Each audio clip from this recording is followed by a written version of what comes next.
special advisor to the president, Bayo Onanuga, has dismissed the newly formed political coalition under the African Democratic Congress, calling it an alliance built solely on hatred for President Bola Tinubu and lacking any coherent ideology.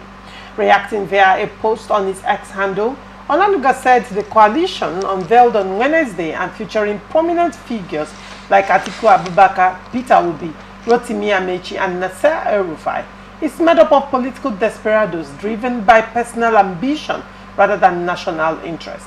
He accused many of the coalition members, including former APC stalwarts, of having long abandoned or been expelled from the party. Among those named were Abubakar Malami, Hadi Sirika, Ralph Arabashola, and John Odike Oyegun.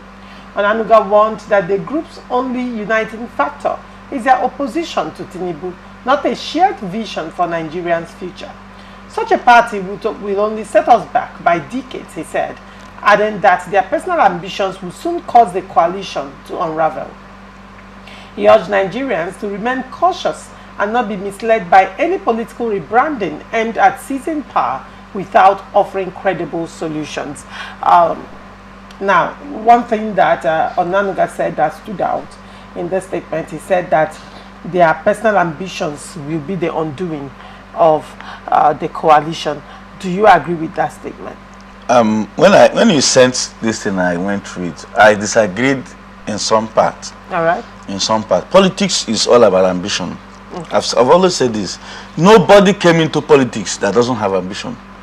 For me to leave my house, leave my time for another thing and my money, and invest that time and money into political whatever, it means I have an ambition. I want to gain something. It's politics and it's business.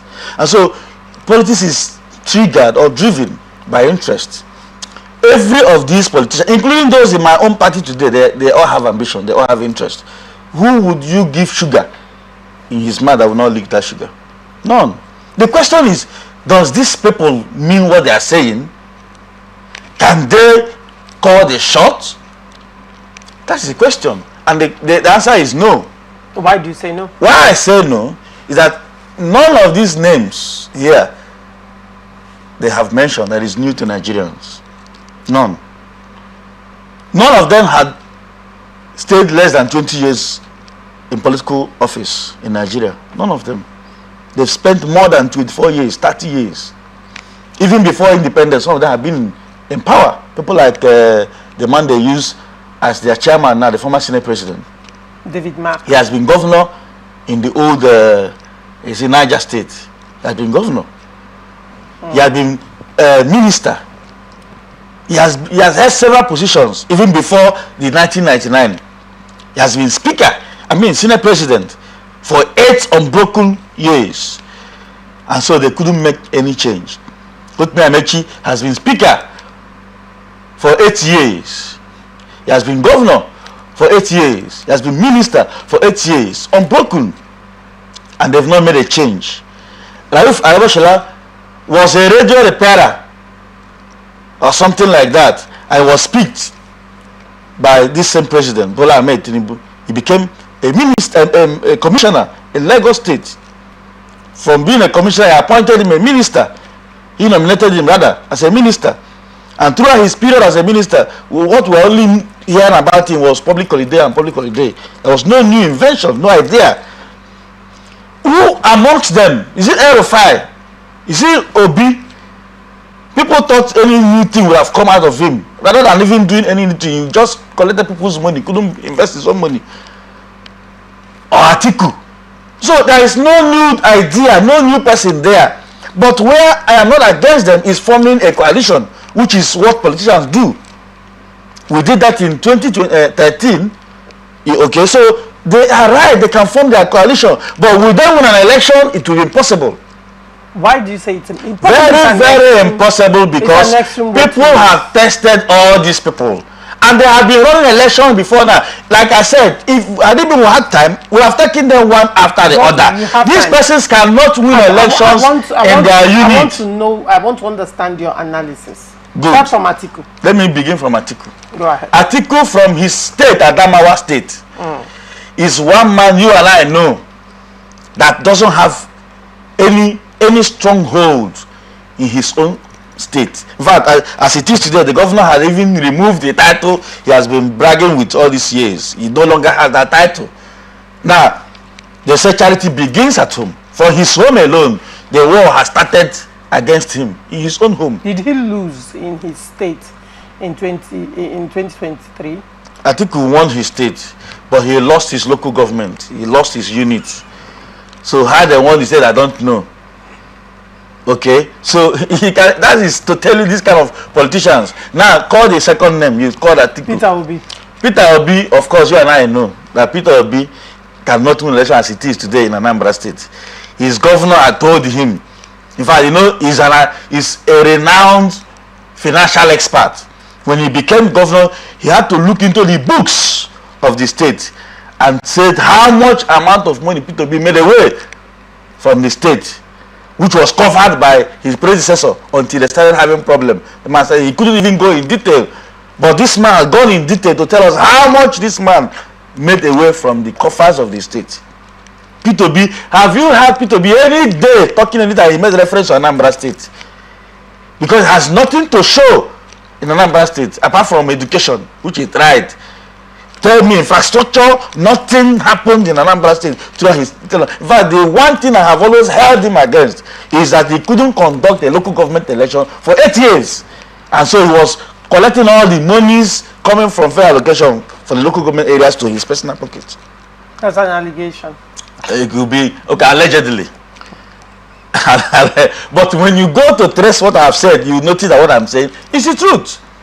And so in 2023, people followed him with the intention that because they have branded Tinubu as one who will die within 1 month. In fact, it was him. His propaganda, you know, he's a master propagandist.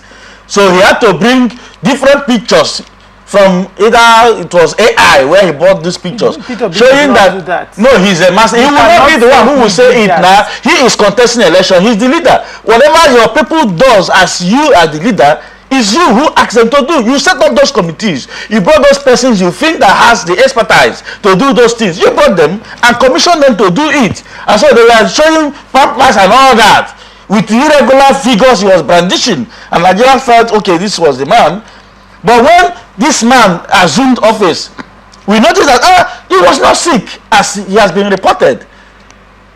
And all the fake figures he has been showing us and other, people began to gather information and all these things were lies.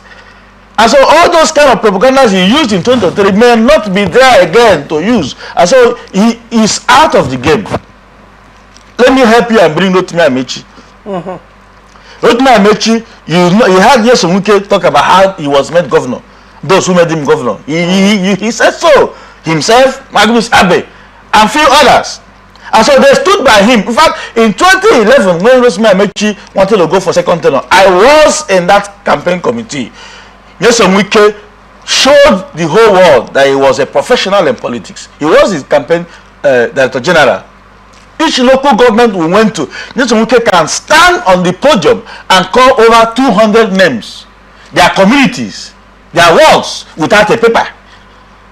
That's tell you that he is an intelligent politician. So he organized that campaign in 2011 and Rotimi Amechi won for the second term. Now in 2015, as a sitting governor, he brought his own boy, Dakuku Peter aside, to run for governorship. Yesomuke was not a governor. He resigned as a state minister and ousted the candidate of a sitting governor, won them landslide. Not just winning, in even all the assembly, national assembly and all that, apart from Magnus Abe's senatorial zone, where Magnus Abe fought doggedly and returned to the Senate. And even Yesomuke came for his Thanksgiving and told him, there, the whole world heard him, and said, you are a strong man, I fought you, I did everything to stop you, but I couldn't stop you. Because those who had to even relocate to Ogoni every day was doing campaign from one community to another to stop Magnus Abe, and he couldn't. And so these guys are no longer with him. In 2019, he brought a young man who just failed councillorship election a few months after to come and run for governorship. And he saw what happened. Ike also defeated him. So he has always defeated him. So is it in 2020 he will not defeat him? It doesn't matter the strategy he uses. He is a master strategist. So see, politics is not played on the social media. Or when you go to radio station or television, you talk and talk. Politics is a game you show your capacity in your unit and in your world. All right, let's look at Nasser El-Rufai. Nasser El-Rufai, of course, Nigerians know him as a bigot. He is a man who caused so much problem in his state throughout his tenure as a governor. The Southern Kaduna and Northern Kaduna fought from every day they were fighting. In fact, to an extent, the Christians, the pastors went and begged him to feature a Christian as his deputy governor. They begged him. They almost lie down on the floor. He said, no, he cannot. He doesn't believe in Christianity. And he wants to rule Nigeria. Nigeria is a country that is made up of different religions. And because you're a Muslim, everybody must be a Muslim. So who is he coming to rule in Nigeria? A Christian? To rule me as a Christian? It won't work. In fact, that's one challenge to Obi has. In 2022, was going from one church to the other, saying they should not allow Muslim to be a president. In fact, he became his campaign slogan, don't allow a Muslim, I'm a Christian. Nigeria is not only Christians. We are made up of different religions, especially Muslim and Christians. So why would you say it must be you because you're a Christian, or it must be you because you're a Muslim? You must have this nature, this ability to carry everybody along, accept everybody irrespective of religion and tribe. They don't have that. And so Nasser El-Rufai doesn't have it. In fact, the worst was when he was even nominated for ministerial appointment. He has serious security issues against him. The DSS refused to screen him because they said he has been linked to several security breaches in this country. So why would such kind of person even come today to tell us they want to run for the election in this country? No, we won't allow them. All right, very well. I would have loved. I know you don't have time. That one. If I tell you what that one did in Buhari's government, people are brandishing Buhari's government as a corrupt government. It was him that was the arrowhead of the corruption. Malami. The worst person you can talk about in corruption in this country. You are not aware.